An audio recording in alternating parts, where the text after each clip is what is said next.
Avoid this at all costs if you have diabetes or peripheral neuropathy. We're starting now.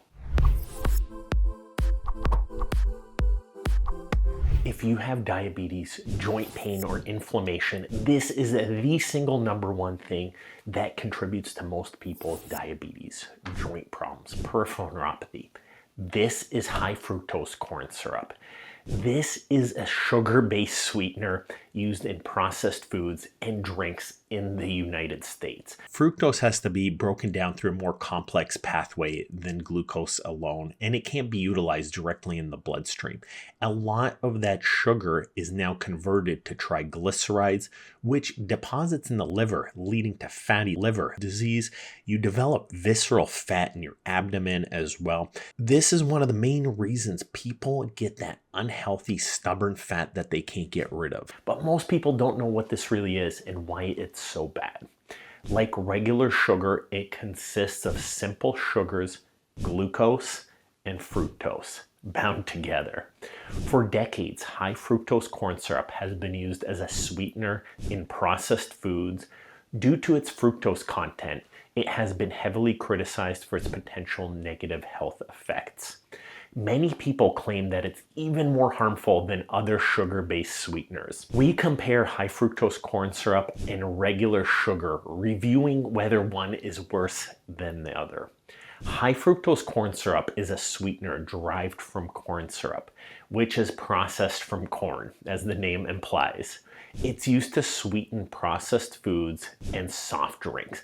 These are the big killers in terms of high glycemic index foods and getting diabetes, primarily in the developed world. Similarly to regular table sugar, it's composed of both fructose and glucose.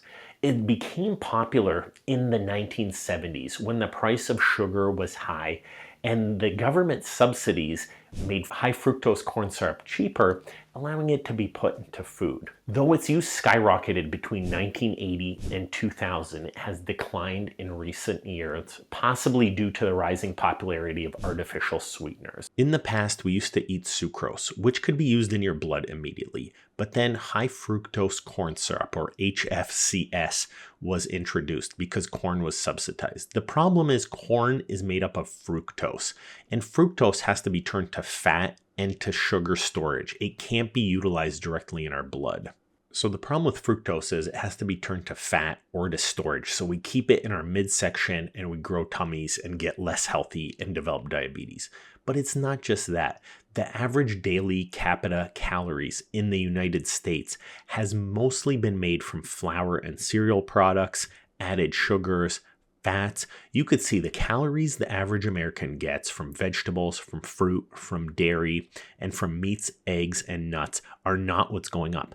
And you can see we didn't really have high rates of diabetes or heart attacks 100 years ago, but now we have astronomical values. When looking at this graph and our diabetes graph, how can anyone possibly blame fruits, vegetables, dairy, meats, eggs, or nuts? 100 years ago, these were pretty consistent. The only thing that's really changed is the added sugars, the flour, the processed diet, which is now economical and profitable to eat. From a business standpoint, sugar is amazing. It's high calorie, no one's starving anymore. Sugar is dirt cheap.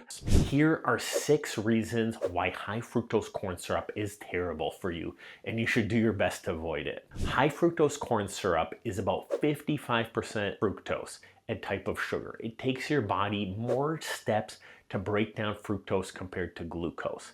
That means it basically has to become fat first before you can use it to energy. It can't go straight into your blood and get used. High fructose corn syrup is an artificial sugar. Many experts believe the added sugar in high fructose corn syrup is the number one cause of the obesity epidemic. These are also linked to lots of serious health issues, including heart disease, vascular disease, and diabetes. So number 1, it adds an unnatural amount of fructose to your diet. The fructose can cause excessive health issues if eaten in the amounts that we eat it in society today. Most starchy carbs such as rice are broken down to sugar that can be used. However, high fructose corn syrup cannot. It has to be turned to fat before we can use it. In contrast, the fructose from high fructose corn syrup needs to be converted to glycogen or glucose or fat by the liver before it can be used. Like regular table sugar, for decades, the intake of fructose has increased significantly since the 1970s. Now, fructose is present in fruits, but it's in such a small amount that most fruits aren't considered high on the glycemic index, and as a result, we get full from the fiber and the bulk of the fruit. Too much fructose can overload the liver, leading to non-alcoholic fatty liver disease. This increases your risk of fatty liver disease. High intake of fructose in a study in men and women showed excess weight is put on by those who drink fructose sweetened sodas for 6 months. They develop more liver fat, especially compared to drinking milk, diet soda, or water. So sodas and juices with fructose are terrible for you. Other research found that fructose can increase liver fat to a greater extent than other types of sugar.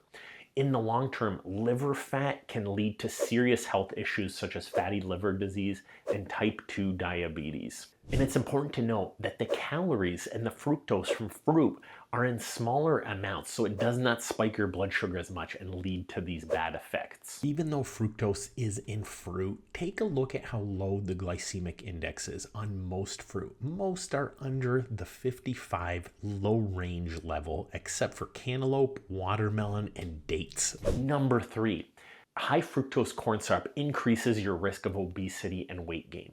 Long-term studies indicate that excessive intake of sugar, including fructose, plays a key role in the development of obesity. One study showed that healthy adults that drink beverages containing high fructose corn syrup are much more likely to become obese. When comparing to other drinks, the high fructose corn syrup, what makes it worse, they don't stimulate your brain to control your appetite. So as you drink this high fructose corn syrup, you don't actually get full. And it builds up visceral fat around your organs, like your abdomen and your liver. Those who intake high fructose corn syrup generally overall do not get more full, and they just keep eating. On average, they consume over 500 calories more per day than the average person who does not consume high fructose corn syrup. So if you're taking in high fructose corn syrup, you're much more likely to be obese, and that makes things even worse. Number 4, excessive intake is linked to diabetes. Excessive high fructose corn syrup consumption can lead to insulin resistance. This is well studied, a condition that can result in type 2 diabetes. In healthy people, insulin increases in response to the consumption of sugar, transporting them out of the bloodstream and into cells. However, consuming fructose, since it has to be put into the fat first, it doesn't regulate your insulin very well and makes you resistant to insulin's effects. This decreases your body's ability to control blood sugar levels, and over the long term, both insulin and blood sugar levels increase. In addition to diabetes, high fructose corn syrup may play a role in metabolic syndrome, which has been linked to many diseases, including heart disease and certain cancers. Number 5, high fructose corn syrup can increase the risk of other serious diseases. Studies show that as you increase high fructose corn syrup, other diseases go up dramatically. Obesity, diabetes, heart disease, cancer are all significantly increased. This is because high fructose corn syrup is associated with inflammation, and excess fructose may increase harmful substances called advanced glycation end products, which may harm your cells. Lastly, it may exacerbate inflammatory diseases like gout. So if you have gout, eating high fructose corn syrup makes things even worse. This is due to increased inflammation and uric acid production. Considering all of the health issues and diseases linked to the excessive intake of high fructose corn syrup and sugar, it may come as no surprise that studies are starting to link them to an increased risk of heart disease and reduced life expectancy. Number 6, high fructose corn syrup contains no essential nutrients. Like other added sugars, high fructose corn syrup is empty calories. While it contains plenty of energy, it offers no nutrition, thus you don't get full. There's no fiber, there's no protein, And as a result, you just keep eating. So the bottom line is, if you consume high fructose corn syrup, it doesn't shut your brain off. You never get full. So that's why eating cookies, eating pastries, eating these grain products, drinking sodas, it's like a bottomless pit where you're actually getting more tired, you're putting on fat. It does not make you healthier in any way. It does not benefit your body in any way unless you're in a desert starving for energy. Experts now attribute excessive high fructose corn syrup to the majority of the obesity epidemic, the diabetes epidemic, and metabolic syndrome, among others. Avoiding high fructose corn syrup could be the single number one thing to get you healthy and get you feeling better. Check out this diet where 86% of diabetics were able to reverse their diabetes. Check that out below.